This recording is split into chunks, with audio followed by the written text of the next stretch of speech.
साथियो, ज्या महापुरुषांनी गेली 7 वर्ष हे खोतांच्या विरोधात आंदोलन चालू आणि ते आंदोलन चालवत असताना आपल्या विभागाच्या आंदोलनाला एक स्वाभिमानी रसद पुरवली आणि ते आंदोलन यशस्वी. तर आजच्या कार्यक्रमानिमित्त सुद्धा या आंदोलनाला रसद म्हणून आपल्या या विभागातून जो निधी जमा केलाय तो निधी देण्यासाठी मी काही माता भगिनींना विनंती करतो. त्यांनी तो निधी राजेश कांबळे साहेबांकडे सपूर्द. Nita Patil madam, Manali Khadse madam, Bhagyashree Jadhav madam, Meenakshi Patil madam, Pradnya Devidas Ambore madam, Manisha Borde madam, Sandeep Danawale madam, Sunanda Deepak Polote madam, Sanika Sachin Kamble madam, Nirmala Nagsev Jadhav madam, Ranjana Dharma Dapolkar madam यांनी समाजातून जो रसद निर्माण केली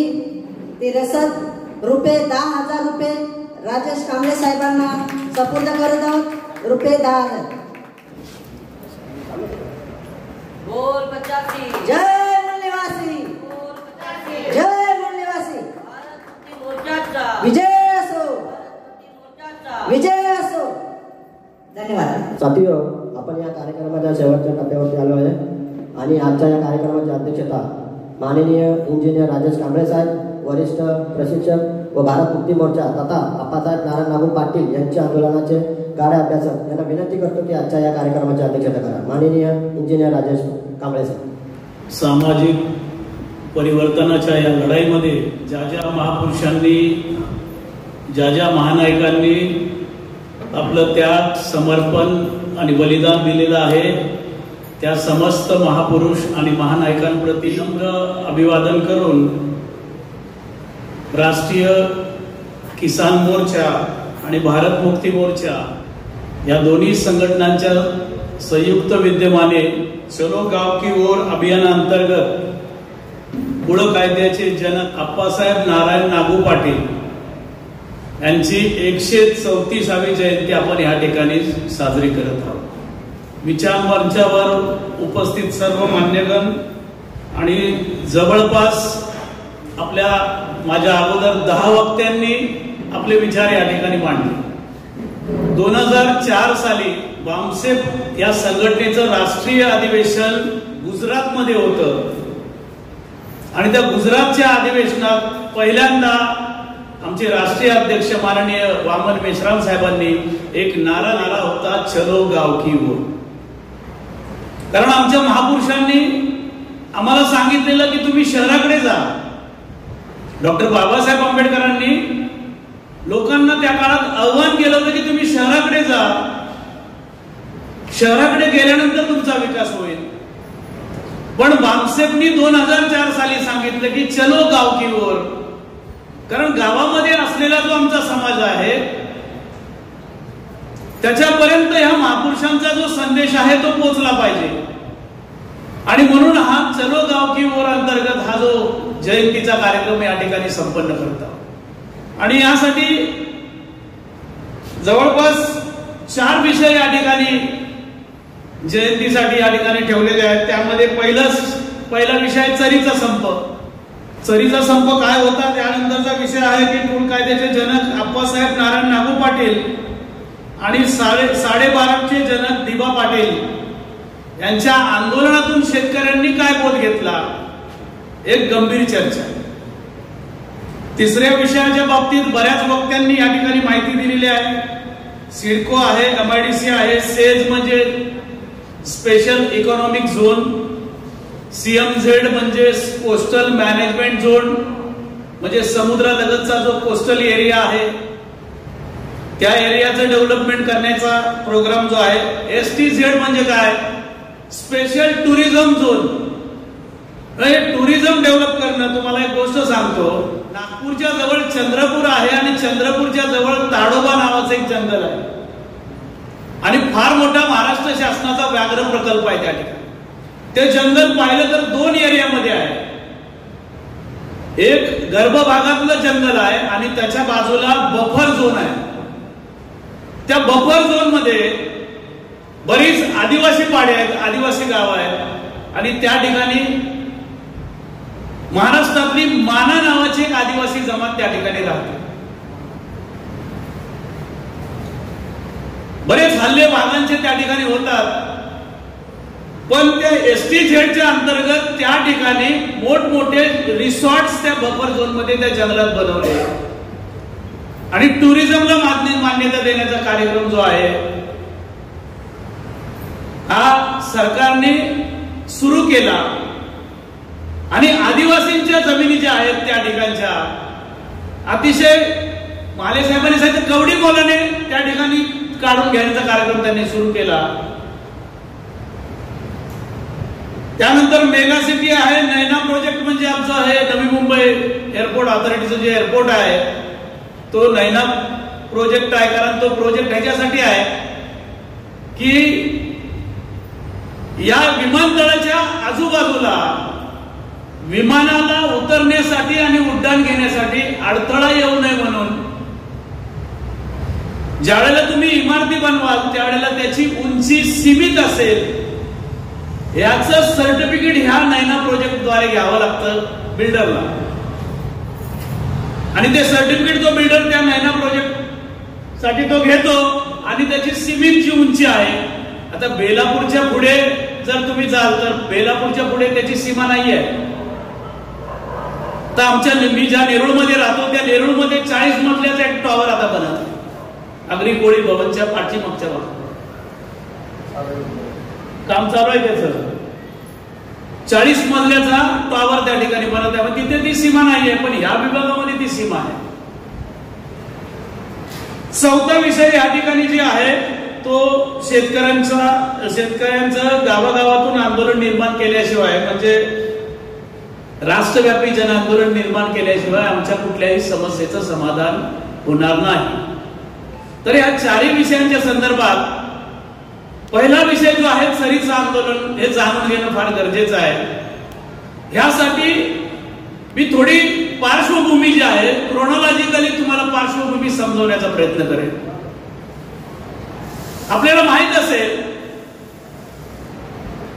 24 सप्टेंबर 1873 ला राष्ट्रपिता महात्मा ज्योतिराव फुल्यांनी सत्यशोधक समाजाची स्थापना केली. सत्यशोधक समाज म्हणजे काय तर ब्राह्मणांनी जे असत्य साहित्य लिहून ठेवलेलं आहे आणि ते असत्य साहित्य वाचून आमच्या लोकांची बहुजन समाजाची मनोधारणा ही असत्य बनलेली आहे. त्या असत्याकडून सत्याकडे घेऊन जाणारा समाज म्हणजे सत्याला शोधणारा समाज निर्माण करण्याचं कार्य हे राष्ट्रपिता महात्मा ज्योतिराव फुलेंनी सुरू केलं. ते कार्य त्यांचं जे आंदोलन त्यांनी जे सुरू केलं ते त्यांच्या मृत्यूपर्यंत म्हणजे 1890 पर्यंत ते त्यांनी चालवलं. पण त्यांच्या पश्चात तेच आंदोलन सावित्रीबाई फुल्यांनी 10 मार्च 1897 पर्यंत चालवलं.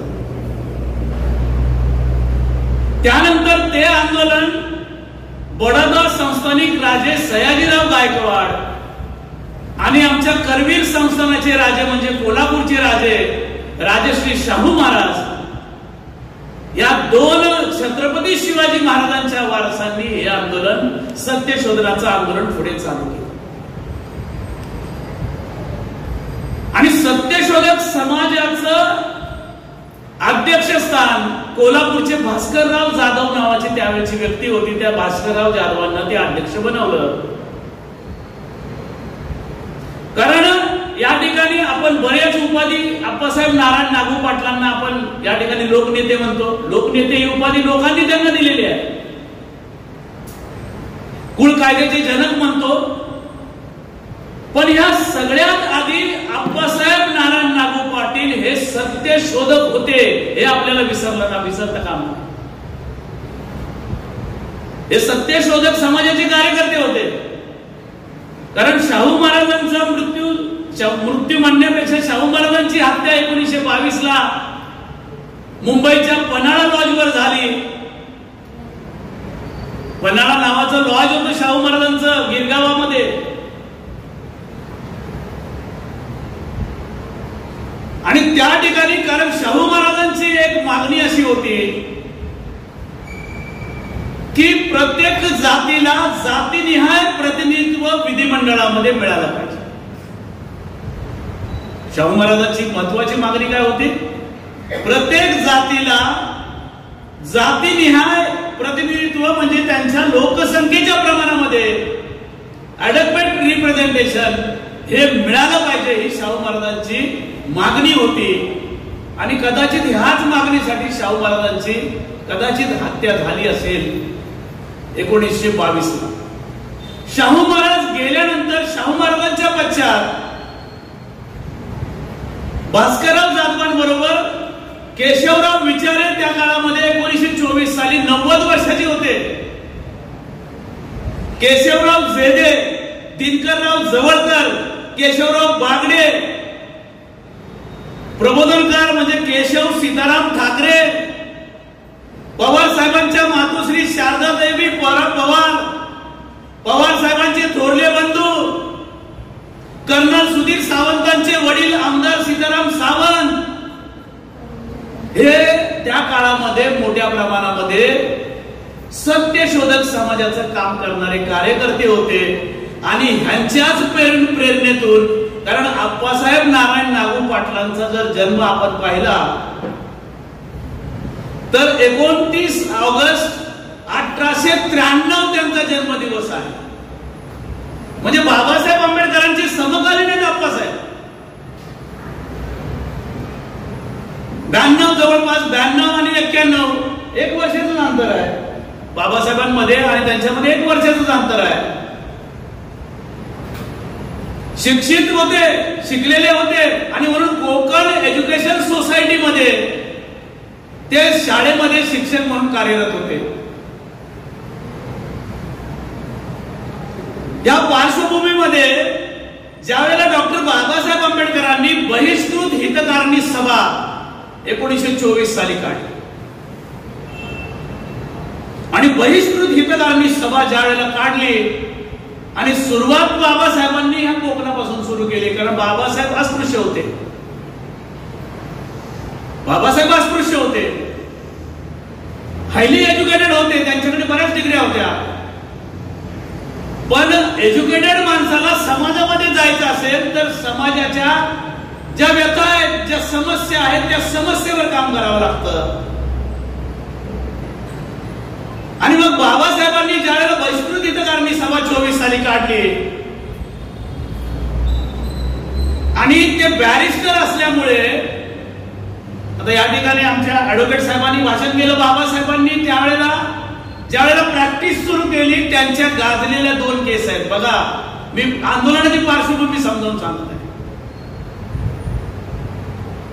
2 केस गाजलेल्या होत्या. त्यातली पहिली केस आहे, दिनकरराव जवळकरांनी देशाचे दुश्मन नावाचं एक पुस्तक लिहिलेलं होतं, जे विष्णू शास्त्री चिपळूणकर आणि बाळ गंगाधर टिळकांच्या विरोधामध्ये लिहिलेलं होतं.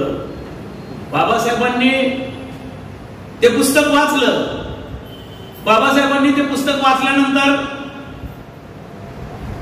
प्रतिक्रिया काय दिली माहिती आहे? बाबासाहेबांनी इंग्रजीत प्रतिक्रिया दिली, good book in bad taste. Babasaheb म्हणाले की चांगलं पुस्तक आहे पण त्याची जी टेस्ट जी आहे, कारण त्याच्यामध्ये जी भाषा वापरली गेली ती फार शिवराळ भाषा. आणि मग विष्णू शास्त्री चिपळूणकरांच्या नातेवाईकांनी केस टाकली आणि त्या केसमध्ये केशवराव जेदे, केशवराव बागडे ज्यांनी प्रस्तावना आणि समर्पण पत्र लिहिलं होतं पुस्तकामध्ये, आणि लेखक दिनकरराव जवळकर, तिघांनाही सजा झाली. आणि मग ही केस बाबासाहेबांनी घेतली. 1 रुपया फी घेऊन बाबासाहेब ही केस लढले आणि या तिघांची निर्दोष मुक्तता केली बाबासाहेब.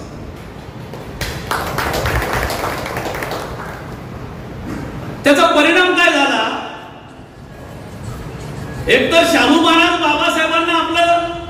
महाराजांनी बाबासाहेबांच्या खांद्यावरती धुरा दिलेलीच होती माणगावच्या अस्पृश्य सभेमध्ये कोल्हापूर जवळ. पण त्या काळचे हे सगळे जे त्या काळचे जे सत्यशोधक होते हे बाबासाहेबांच्या आंदोलनामध्ये सामील झाले. दुसरी केस अशी झाली जी चरीच्या आंदोलनाशी निगडीत आहे. सावंतवाडी नावाचं एक संस्थान आहे कोल्हापूर, आपल्या कोकण सिंधुदुर्ग जिल्ह्यामध्ये सावंतवाडी संस्थान होतं त्यावेळेला. जी 750 संस्थानिक राजे होते ना, त्यापैकी एक संस्थान होतं.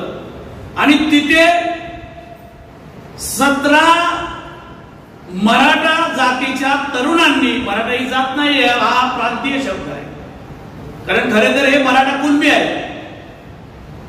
तर या 17 तरुणांनी तिथल्या एका खोताची दगडाने ठेचून हत्या केली होती. कारण खोती पद्धत फार विचित्र आणि फार भयानक होती. कारण खोती समजून घ्यायची असेल तर ही खोती पद्धत फक्त महाराष्ट्रापुरती मर्यादित नव्हती, तर देशातल्या बऱ्याच प्रांतांमध्ये ह्या पद्धतीची पद्धत असायची. तुम्हाला माहित नसेल, बोलायला देखील, कारण या ठिकाणी महिला बसल्या आहेत, बोलणं देखील असभ्य वाटू शकतं, पण त्या काळामध्ये लग्नानंतर खोताच्या मांडीवर मुलीला बसवलं जायचं. आणि अशीच पद्धत केरळचे नमुद्री नावाचे जे ब्राह्मण आहेत, तर केरळमध्ये सुद्धा ही पद्धत होती. तुम्ही फोटो पाहिला असेल, हेमा मालिनी नावाच्या नायिकेचं लग्न झालं त्यावेळेला त्या नमुद्री ब्राह्मणाच्या मांडीवर हेमा मालिनी बसलेली आहे. म्हणजे ही त्यावेळेला होती, हेमा मालिनी आजची आहे. ही त्यावेळेची खोटी पद्धत होती. दुसरी, कमरेच्या वर वस्त्र घालत नव्हते. आमच्या कोकणात पण गुडघ्याच्या खाली वस्त्र घालायला महिलांना परमिशन नव्हतं.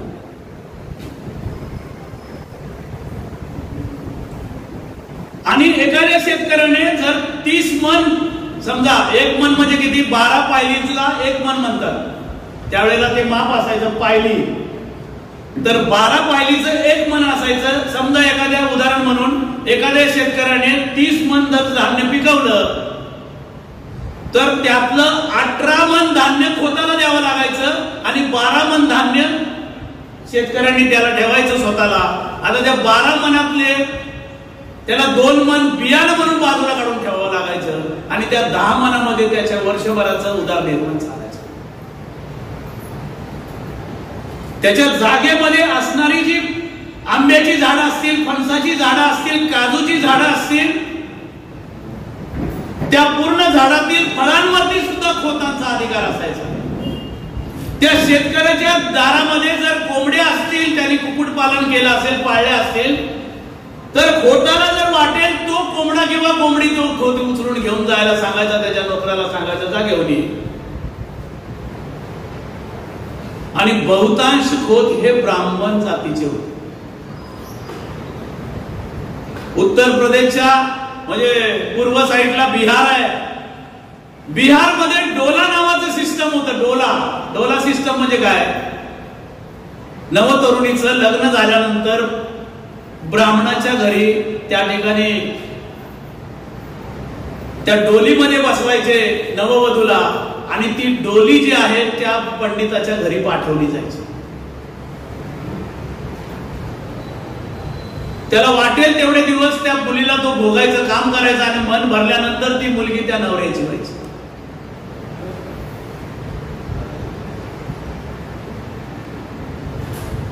ही पद्धत होती भारतामध्ये.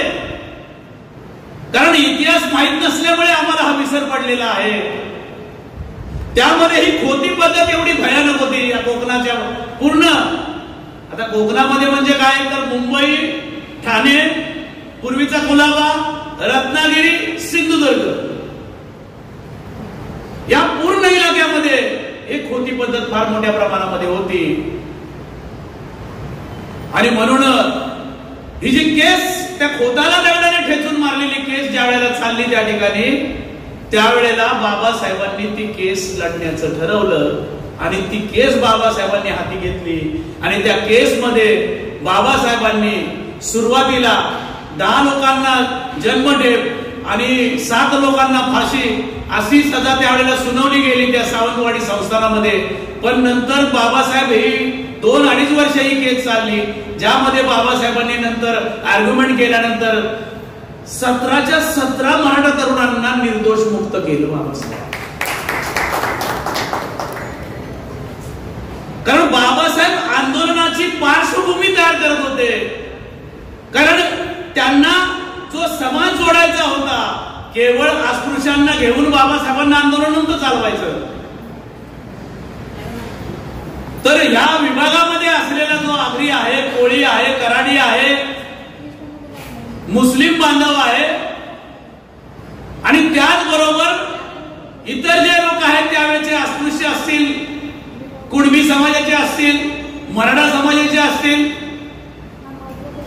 म्हणजे 12 बलुतेदारांना सोबत घ्यायचं प्लॅनिंग जे आहे बाबासाहेबांनी ज्या वेळेला केलं. या 2 केस ज्या आहेत ह्या आंदोलनासाठी फार महत्वाच्या. त्यामुळे बहुतांश तरुण जे आहेत हे बाबासाहेबांच्या सोबत काम करायला तयार झाले मोठ्या प्रमाणात. ही पार्श्वभूमी बनवल्यानंतर 20 मार्च 1927 ला बाबासाहेबांनी महाडचा सत्याग्रह केला. तो महाडचा सत्याग्रह बाबासाहेबांनी स्पष्ट सांगितलं की हा पाण्यासाठी नाही आहे.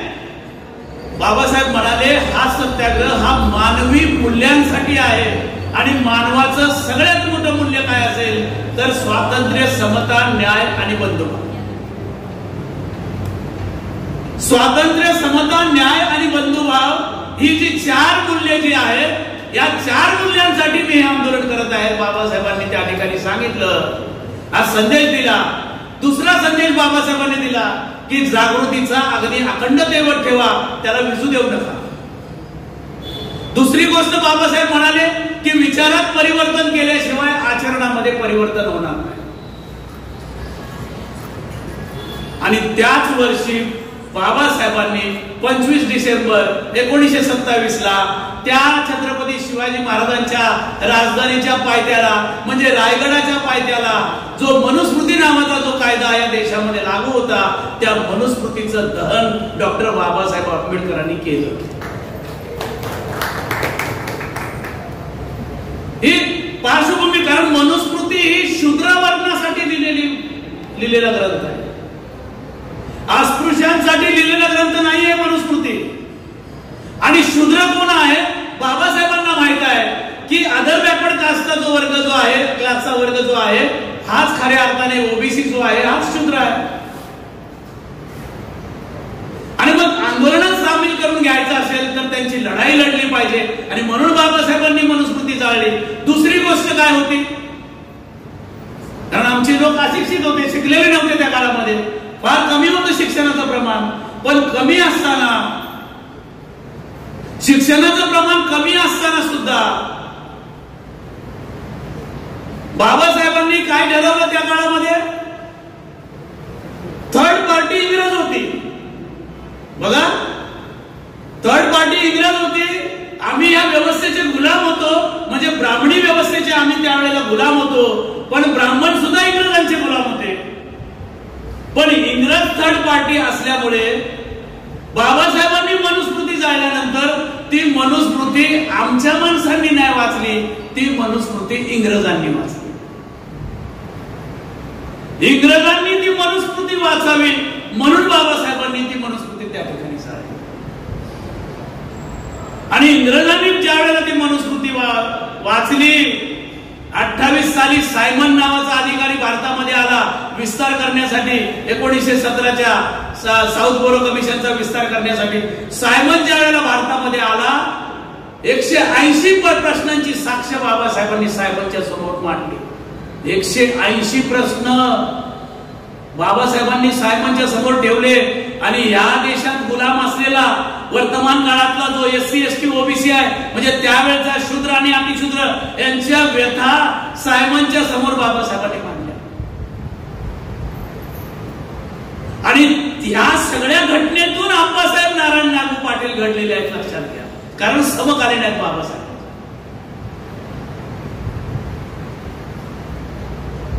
या खोतीच्या विरोधातल्या आंदोलनाचं एक पुस्तक आहे, तुम्हाला भेटलं तर तुम्ही नक्की शोधा. ऍडव्होकेट चंद्रकांत अधिकारी नावाचा व्यक्ती आहे, त्यांनी खोती विरोधी संघर्ष नावाचा ग्रंथ लिहिलेला आहे. हे ऍडव्होकेट चंद्रकांत अधिकारी ही व्यक्ती 16 वर्षापासून डॉक्टर बाबासाहेब आंबेडकरांचे कार्यकर्ते होते. वयाच्या 16 वर्षापासून डॉक्टर बाबासाहेब आंबेडकरांचं काम करायचं हे ऍडव्होकेट चंद्रकांत अधिकारी त्यांनी हे पुस्तक लिहिलेलं आहे, खोती विरुद्धचा संघर्ष.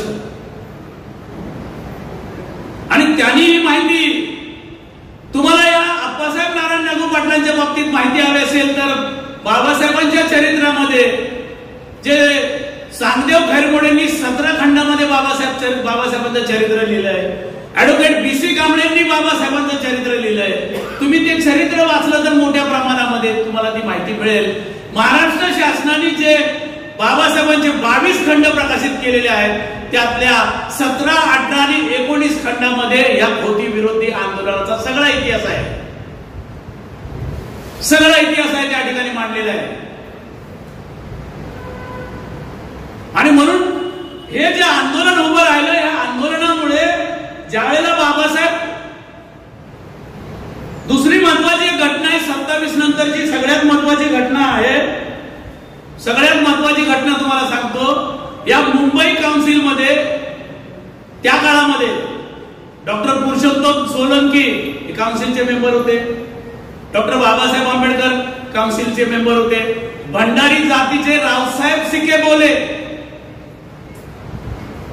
भंडारी समाजाचे रावसाहेब सिके बोले हे काउन्सिलचे मेंबर होते. त्यांनी ठराव मांडला होता मुंबई काउन्सिलमध्ये की सगळे पाणवठे अस्पृश्यांसाठी उघडे करा. भंडारी समाजाचे होते.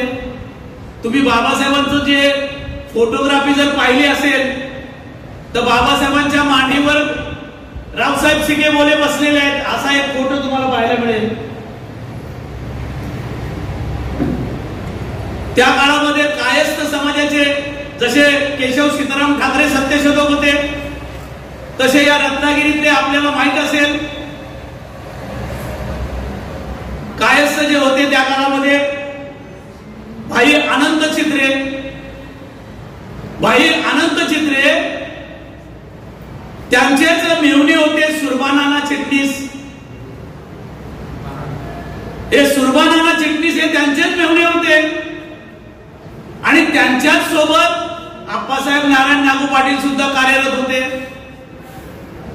आणि म्हणून आप्पासाहेब नारायण नागू पाटलांनी हे जे चरीचं आंदोलन ज्यावेळेला सुरू केलं, शेतकऱ्याला जोडायची पहिली परिषद जर कुठे झाली असेल तर ही पहिली परिषद 14 एप्रिल 1929 ला पहिली परिषद झाली चिपळूण मध्ये. आणि त्या चिपळूणच्या परिषदेत डॉक्टर बाबासाहेब आंबेडकरांना निमंत्रण दिलं आणि ही शेतकऱ्यांची परिषद चिपळूण मध्ये घेतली. म्हणजे सिंधुदुर्गापासून ते अगदी ठाणे मुंबई पर्यंत या परिषदा त्या काळामध्ये मोठ्या प्रमाणात होत होत्या. आणि हेच म्हणून बाबासाहेबांनी मुंबई काउन्सिल मध्ये ज्यावेळेला स्टार्ट नावाचं कमिशन आलं, त्या स्टार्ट नावाच्या कमिशन समोर पहिल्यांदा शब्द प्रयोग केला, अदर बॅकवर्ड क्लास. बाबासाहेबांनी दिलेला शब्द हा इतर मागासवर्गीय. स्टार्ट नावाचं कमिशन तुम्हाला माहिती पाहिजे असेल तर सांगदेव खैरमोडेच्या तुम्हाला 2ऱ्या 3ऱ्या खंडामध्ये याची सगळी माहिती मिळेल. म्हणजे हा इतर मागासवर्गीय कोण वर्ग आहे हे बाबासाहेबांनी 28-29 ला शोधून काढलं, कारण त्यांची लढाई त्यांना लढायची होती. आणि मग ही चिपळूणची परिषद जी आहे ही या शेतकरी आंदोलनाची मुहूर्तमेढ ठरली.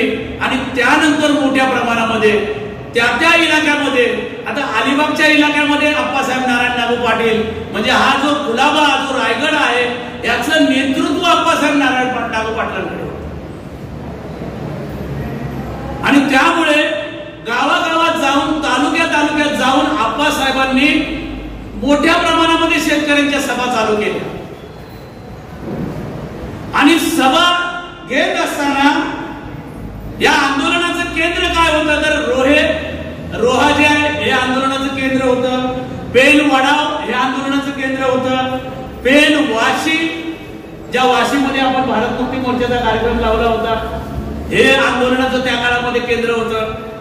त्यानंतर अलिबाग आणि चरी हा खारफुटीचा जो एरिया आहे, या एरियामध्ये देखील हे आंदोलन मोठ्या प्रमाणामध्ये वाढलं.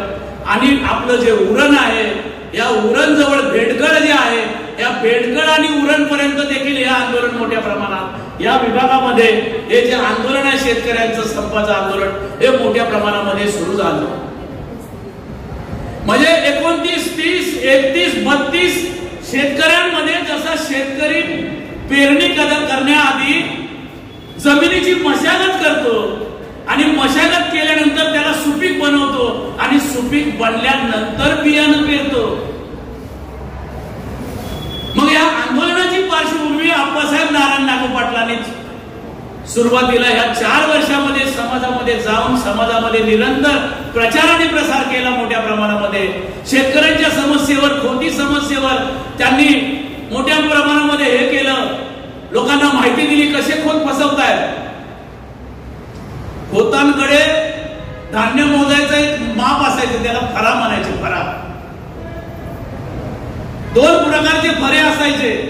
म्हणजे शेतकऱ्याला धान्य द्यायचं असेल तर नाग्या नावाच्या फऱ्यातून द्यायचे, जेणेकरून त्याच्यात कमी बसायचं. म्हणजे 1 मन धान्य द्यायचं असेल तर कमी बसलं पाहिजे. म्हणजे 12 पायली बसायच्या ऐवजी तिथे 9 पायली, 9.5 पायली, 10 पायली पर्यंत जायचं, वरती जायचंच नाही. म्हणजे तिथेही शेतकरी त्यांची शेतकऱ्यांची फसवणूक केली जायची. या फराद्वारे सुद्धा फसवणूक केली जायची. मग ही सगळी माहिती आप्पासाहेब नारायण नागू पाटील समाजामध्ये जाऊन देत होते. आणि मग ती ठिणगी पडली 33 साली. सरीचा जो सत्याग्रह जो आहे, संप जो आहे, मोठ्या प्रमाणात त्या ठिकाणी झाला. शेतकऱ्यांनी ठरवलं खोती पद्धत बंद झाली पाहिजे. आणि ही खोती पद्धत बंद झाली करायची जर असेल तर शेतकऱ्यांनी ठरवलं आम्ही आमची जमीनच कसणार नाही. आणि हे आंदोलन जवळपास 7 वर्ष चाललं. या आंदोलनाचा परिणाम काय झाला तर 1935 साली सरीला डॉक्टर बाबासाहेब आंबेडकरांना अध्यक्षता करण्यासाठी आप्पासाहेब नारायण नागू पाटलांनी त्या ठिकाणी बोलवलं. ते नंतर बोटीने आले त्या ठिकाणी. त्यांना रोखण्याचा खूप प्रयत्न झाला. आप्पासाहेबांवर सुद्धा हल्ले झाले. आप्पासाहेबांना सुद्धा मारण्याचा प्रयत्न केला.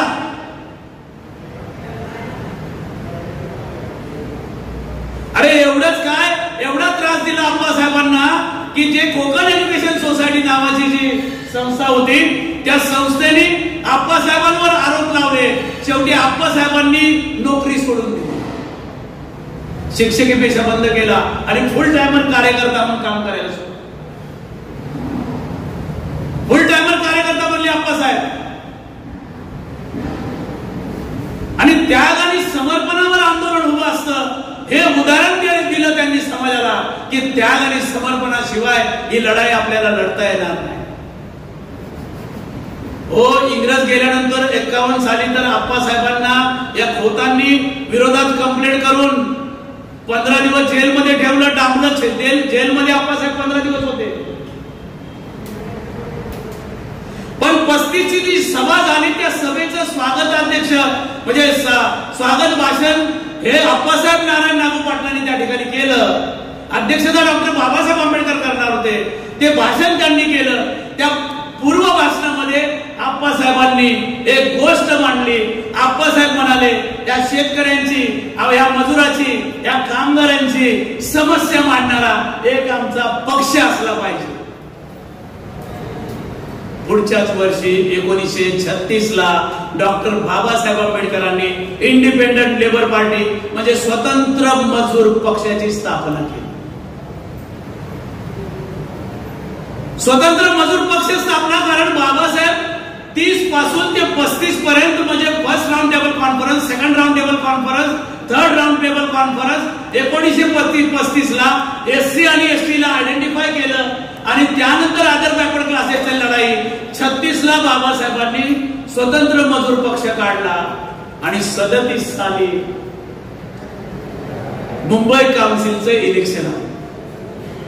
आणि त्या इलेक्शन मध्ये डॉक्टर बाबासाहेब आंबेडकरांनी अलिबाग मधून आप्पासाहेब नारायण नागू पाटलांना तिकीट दिलं. स्वतंत्र मजूर पक्षातर्फे. सुरबानांना टिपणीसांना तिकीट दिलं आणि बाकीची नावं तुम्हाला सांगतो. बाबासाहेबांनी जे 14 आमदार त्या काळात निवडून आणले ते 14 आमदार कोण होते बघा. आणि या 14 आमदारांपैकी बाबासाहेबांच्या जातीची ह्यामध्ये किती आहेत ते बघा. 14 आमदारांची नावं सांगतो. मुंबईमधून स्वतः डॉक्टर आंबेडकर निवडून आले. पुण्यामधून आर बोळे, बॅरिस्टर आर बोळे हे निवडून आले. साताऱ्यामधून खंडेराव सकाराम सावंत निवडून आले. पुण्यामधून विनायक आर गडकरी निवडून आले. ठाण्यामधून रामकृष्ण गंगाराम भातनकर निवडून आले. रत्नागिरी पूर्वमधून भाई अनंत छिद्रे जे कायस्थ होते ते निवडून आले. रत्नागिरी उत्तर मधून गंगाराम घाडगे निवडून आले. रत्नागिरी शामराव विष्णू परुळेकर निवडून आले. रत्नागिरी मध्यमधून शामराव विष्णू परुळेकर निवडून आले. अहमदनगर प्रभाकर जनार्दन रोहम निवडून आले. सोलापूर मधून जीवाप्पा सुभान एदाले निवडून आले. आणि पूर्व खानदेशातून दौलतराव गुलाजी जाधव, नाशिक मधून बाबासाहेबांच्या जातीचे दादासाहेब गायकवाड म्हणजे भाऊराव गायकवाड हे नाशिक मधून निवडून आले. बेळगाव मधून बळवंत हनुमंत वराळे, या बळवंत हनुमंत वराळे नावाच्या व्यक्तीने बाबासाहेबांच्या सोबती नावाचं पुस्तक लिहिलेलं आहे. त्याच्यात पण तुम्हाला ह्या आंदोलनाचा इतिहास सांगते. त्याच्यामध्ये पण तुम्हाला ह्या आंदोलनाचा इतिहास सांगते. आणि ठाणे उत्तर मधून दत्तात्रय वामनराव हे निवडून आले. आप्पासाहेब नारायण नागू पाटलांना 117 मतं कमी पडली आणि 117 मतांनी आप्पासाहेब नारायण नागू पाटील पराजित झाले. त्याच ठिकाणी सुरबानाना टिपणीस हे सुद्धा पराभूत झाले. सुभेदार सवादकर सुद्धा पराभूत झाले. अशा पद्धतीने हे ज्या वेळेला बाबासाहेबांनी ती परिषद झाल्यानंतर हे ज्या वेळेला स्वतंत्र मजूर पक्ष काढला आणि गुलाम भारतामध्ये 14 आमदार निवडून आले. आणि मग बाबासाहेबांनी 38 साली त्या ठिकाणी खोती विरोधीचा एक ठराव मांडला मुंबईच्या संसद या विधिमंडळामध्ये की खोती पद्धत बंद करा. त्यावेळेचे मुख्यमंत्री होते बाळासाहेब खेर ब्राह्मण आणि त्यांचा महसूल मंत्री होता मोरारजी भाई देसाई, तोही गुजरातचा ब्राह्मण.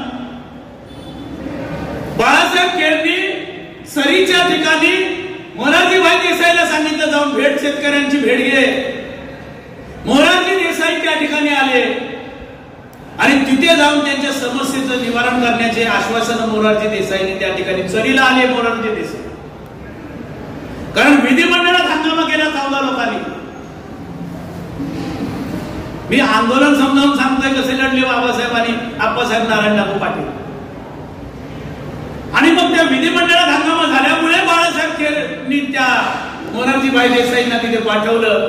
आणि त्याच्यानंतर मग तरी सुद्धा इंग्रजांच्या पर्यंत ही गोष्ट जात नव्हती. शेवटी बाबासाहेबांनी 39च्या सुरुवातीला मुंबईच्या आझाद मैदानावर एक मोठा मोर्चा काढायचं ठरवलं आणि पूर्ण सिंधुदुर्गापासून मोठ्या प्रमाणामध्ये एक मोठा मोर्चा त्या ठिकाणी निघाला. आणि ती जनसंख्या शेतकऱ्यांची बघितली आणि त्या जनसंख्येतून लक्षात आलं आणि मग सरकारला ही खोती पद्धतीत बंद करायचं बिल त्या विधिमंडळाच्या पटलावर ठेवावं लागलं. हा 7 वर्षाचा चरीच्या आंदोलनाचा लढा. आणि मग ही लढाई नुकतीच थांबली नाहीये. इंग्रज गेल्यानंतर 1948 ला बाबासाहेब संविधान लिहित असताना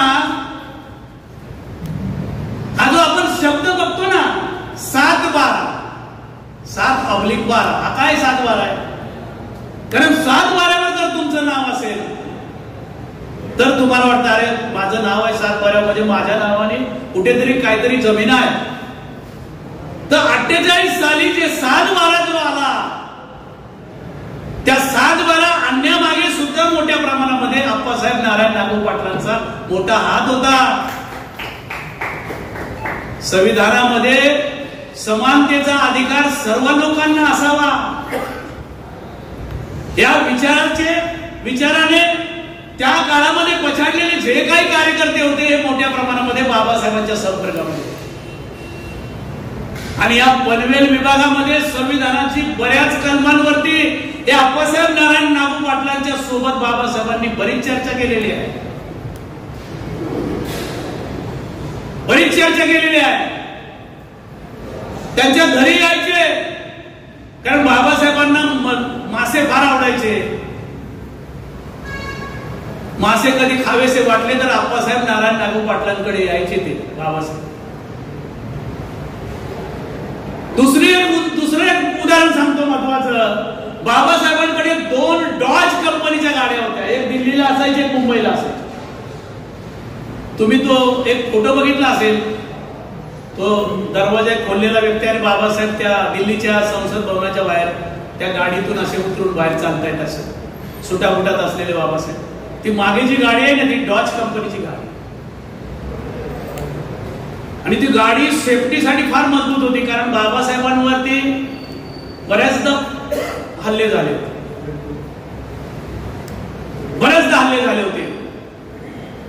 आपल्याला माहित असेल मनुस्मृतीच्या दहनाच्या वेळेला बाबासाहेबांनी ठरवलं की रायगडावर जाऊन महाराजांचं दर्शन घेतलं पाहिजे आणि मग महाराजांचं दर्शन घ्यायला रायगडावर गेले.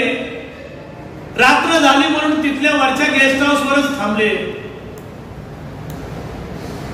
पण त्या आजूबाजूच्या गावामध्ये एवढा वाईट प्रचार झाला की महाराजांचं सिंहासन वाटवलं असा मोठ्या प्रमाणात प्रचार झाला आणि त्या प्रचाराचा परिणाम असा झाला की आजूबाजूचे गावचे लोक बाबासाहेबांच्या विरोधामध्ये लाट्या काट्या घेऊन गडावरती चढायला सुरुवात केली. 6 वाजता ज्या वेळेला बाबासाहेब उठले आणि त्या गेस्ट हाऊसच्या बाहेर आले तर त्यांना असे काट्यांची टोकं दिसायला लागली सगळीकडे. तर बघतायत काय, हाच आगरी, कोळी, कराडी, कुणबी त्यावेळेचा महार चर्मकार जो अस्पृश्य समाज बाबासाहेबांच्या संरक्षणासाठी त्या गडाला वेढा घातला होता त्यावेळेच्या तरुणांनी की बाबासाहेबांच्या केसाला सुद्धा धक्का नाही लागला. तुम्ही त्यांची जर लढाई लढाल ना तर निश्चितपणे लोक तुम्हाला समर्थन देतात. आणि म्हणून ही जी लढाई 39 पर्यंत चालली, पुढे बाबासाहेबांनी हे 7/12चं कलम जे आहे हे 7/12 म्हणजे तिथे नावं चढली पाहिजेत आणि कुळ कायद्याचं जे आंदोलन जे आहे हे आंदोलन इथंच थांबत नाहीये. कारण आधीचे काही कायदे होते त्याला काउंटर केलं पाहिजे. मग तुम्हाला माहित नसेल 1957 साली डॉक्टर बाबासाहेब आंबेडकरांच्या महापरिनिर्वाणानंतर 57 साली अप्पासाहेब नारायण नागू पाटील होते त्या काळात, कारण 68 पर्यंत होते. 57 साली त्यावेळच्या रिपब्लिकन पार्टी ऑफ इंडियाचे 9 खासदार निवडून गेले होते. दिल्लीच्या लोकसभेमध्ये 9 खासदार निवडून गेले होते. त्या आंदोलनाचं देश पातळीवर नेतृत्व केलं दादासाहेब म्हणजे भाऊराव गायकवाडांनी. 4 लाख लोक जेलमध्ये गेले आणि 4 लाख लोक जेलमध्ये गेल्यानंतर लँड रिफॉर्म ऍक्ट नावाचा कायदा 1957-58 दरम्यान लँड रिफॉर्म ऍक्ट नावाचा कायदा आला आणि त्या कायद्याद्वारे जो कसणारा होता, जो जोतणारा होता, जो जमीनदाराची जमीन कसत होता, जोतत होता, त्याला ती जमीन मिळाली. म्हणजे कसेल त्याची जमीन हा कायदा हा जवळपास 1958 साली त्या आंदोलनानंतर, त्या आंदोलनात सुद्धा अप्पासाहेब नारायण नागू पाटील त्या कोकणचं नेतृत्व करत होते. दुसरी एक महत्वाची गोष्ट, कारण त्यांच्याकडे स्वतंत्र संघटन होतं त्या काळामध्ये. स्वतंत्र संघटन काय होतं तर 1947 साली अप्पासाहेब नारायण नागू पाटलांनी एक पक्षाची स्थापना केली. त्या पक्षाचं नाव आहे शेतकरी कामगार पक्ष. 1947 ला शेतकरी कामगार पक्षाची स्थापना झालेली दिसत आहे. आणि या महाराष्ट्राच्या विधिमंडळामध्ये 35 आमदार होते त्या काळामध्ये. विरोधी पक्षनेतेपद होतं शेतकरी कामगार पक्ष. शेतकरी कामगार पक्षाकडे विरोधी नेते पक्ष होतं, म्हणजे पद होतं. त्यांचा विरोधी पक्ष नेता होता विधिमंडळामध्ये महाराष्ट्राच्या. म्हणजे आप्पासाहेब नारायण नागू पाटलांनी जे आंदोलन चालवलं त्या आंदोलनातून शेतकरी कामगार पक्ष, पण त्या शेतकरी कामगार पक्षाच्या बॅकग्राऊंड मध्ये सत्यशोधक समाज, त्या बॅकग्राऊंड मध्ये सत्यशोधक समाज होता. आणि त्यामुळे हे जे आंदोलन जे आहे मोठ्या प्रमाणामध्ये त्या काळामध्ये सक्सेस झालेलं दिसत आहे. दुसरी महत्वाची एक गोष्ट तुम्हाला सांगतो की त्या काळामध्ये आप्पासाहेबांनी शेतकऱ्यांच्या समस्या मांडण्यासाठी एक साप्ताहिक सुरू केलं. ज्या साप्ताहिकेचं नाव आहे कृषी बल नावाचं साप्ताहिक. मला वाटतंय आज सुद्धा त्यांच्या घरातील त्यांची नातसून संपादकीय म्हणून हे कृषीबल नावाचं साप्ताहिक चालवत आहे. कारण आंदोलनाला जर वर्तमानपत्राची जोड नसेल तर आंदोलनाची दिशा जी आहे ही पंख तुटलेल्या पक्षासारखी असते. हे बाबासाहेबांचं जे ब्रीदवाक्य आहे, हेच ब्रीदवाक्य त्यांनी सुद्धा आपल्या आंदोलनासाठी समोर ठेवून त्यांनी कृषीवर नावाचं एक साप्ताहिक काढलेलं होतं. आणि ब्राह्मणांची खोतांची 2 पत्रक होते. त्या अलिबागमध्ये खोतांचं एक पत्रक होतं, कुलाबा समाचार, आणि काँग्रेसचं एक पत्रक होतं, मला वाटतं पाक्षिक होतं काँग्रेसचं. त्या पाक्षिकाचं नाव आहे राष्ट्र तेज. राष्ट्र तेज नावाच्या पाक्षिकामध्ये एका ब्राह्मणाने आप्पासाहेब नारायण नागू पाटलांच्या विरोधामध्ये एक लेख लिहिला होता. आणि त्या लेखामध्ये काय लिहिलं माहिती आहे? काय उपाधी दिली आप्पासाहेबांना? काय उपाधी दिली? ब्राह्मणांना गिळंकृत करणारा राक्षस आप्पासाहेब नारायण नागू पाटील. ब्राह्मणांना गिळंकृत करणारा राक्षस आप्पासाहेब नारायण नागू पाटील. आणि कृषीवलमध्ये प्रतिक्रिया म्हणून, कृषीवलमध्ये प्रतिक्रिया म्हणून आप्पासाहेबांनी काय लिहिलं माहिती आहे? आमच्या म्हात्रे साहेबांनी सांगितलं ना जागृतीचा पहिला सिद्धांत, टू आयडेंटिफाय अवर एनिमी. तुम्हाला तुमचा शत्रू माहित असलं पाहिजे. ज्या माणसाला आपला शत्रू माहित असतो तोच व्यक्ती खऱ्या अर्थाने जागृत असतो. मग तुमच्याकडे किती मोठ्या डिग्री असतील, तुम्ही ग्रॅज्युएट असाल, तुम्ही डॉक्टर असाल, तुम्ही इंजिनियर असाल, तुम्ही IAS, IPS, IRS, IFS असाल, पण शत्रूच माहित नसेल तर तुम्ही जागृत नाही आहात. आप्पासाहेबांनी आपल्या कृषीवलमध्ये लिहिलं की मला मित्र कोण आहे आणि शत्रू कोण आहे हे चांगली माहिती आहे. काँग्रेसने खूप प्रयत्न केला आप्पासाहेबांना काँग्रेसमध्ये आणण्याचा. एवढा प्रयत्न केला आप्पासाहेब कसंही करून काँग्रेसमध्ये सामील झाले पाहिजेत. आप्पासाहेबांचं स्वाभिमानी, स्वावलंबी आणि आत्मनिर्भर आंदोलन होतं. आणि म्हणून आप्पासाहेबांनी शेतकरी कामगार पक्ष नावाचा नवा पक्ष काढला. कारण बाबासाहेब संविधान लिहिण्यामध्ये व्यस्त होते त्या काळामध्ये. कारण बाबासाहेब हे नॅशनल लेवलची लिडरशिप एस्टॅब्लिश होती ऑलरेडी. आणि मग क्षेत्रामध्ये, प्रांतामध्ये आप्पासाहेब नारायण नागू पाटलांसारखे कार्यकर्ते देशभरामध्ये काम करत होते. मोठ्या प्रमाणामध्ये यांचं काम चालू होतं. आणि म्हणून हे आप्पासाहेबांचं जर आंदोलन आपल्याला समजून घ्यायचं असेल तर मी सांगितलेली पुस्तकं तुम्ही वाचलं पाहिजे. मला असं वाटतंय ज्या वेळेला हे आमचे मित्र संजय घरात साहेबांनी हे पुस्तक लिहायला घेतलं, मीच माझ्याकडची जवळपास 2 ग्रंथ त्यांना दिले. त्यातले त्यातला एक ग्रंथ मला परतच केला नाही, त्यांच्याजवळच आहे. कारण ही माहिती जी आहे, कारण दुसऱ्या एखाद्या व्यक्तीने, एखाद्या कांबळे नावाच्या व्यक्तीने लिहिलं असतं तर मला वाटत नाही की आगरे कोळ्याने वाचलं असतं. आणि म्हणून मग संजय घरात नावाची व्यक्ती जी आहे, आंदोलनाचे कार्यकर्ते आहेत, सक्रिय काम करणारे आहेत, त्यांनी जर हे पुढे होऊन जर लिहिलं, त्यांना रसद पुरवली संघटनेने, जी माहिती पाहिजे ती संघटनेने त्यांना पुरवली. आणि ते त्यांनी लिहिलं. पण मला असं वाटतं या ठिकाणी की ह्या अँगलनी, सत्यशोधकीय अँगलनी ह्याच्यामध्ये ऍडिशन करून पुन्हा एकदा ह्या पुस्तकाचा विस्तार असा करायला पाहिजे. आणि व्यापक जी आहे, म्हणजे केवळ आगरी, कराडी, कोळी आणि या प्रांतापुरतं नव्हे तर संपूर्ण महाराष्ट्रासाठी, आणि महाराष्ट्रच नव्हे तर ह्या 1958चा जो कसेल त्याची जमीन, हा जो लँड रिफॉर्म ऍक्ट आहे, हा लँड रिफॉर्म ऍक्ट ऑल इंडियामध्ये लागू आहे, फक्त महाराष्ट्रात नाही आहे. आणि त्याचा परिणाम काय झाला तुम्हाला सांगतो. जो मराठा समाजाचा वर्ग जो होता, जो जमीनदाराची जमीन कसायचा, या 58 नंतर मोठ्या प्रमाणामध्ये एकरांमध्ये त्यांना जमिनी मिळाल्या. म्हणजे 20 एकर कसत असतील, 25 एकर कसत असतील, 30 एकर कसत असतील, कायदा झाला कसेल त्याची जमीन, आणि मग यांना जमीन मिळाल्या.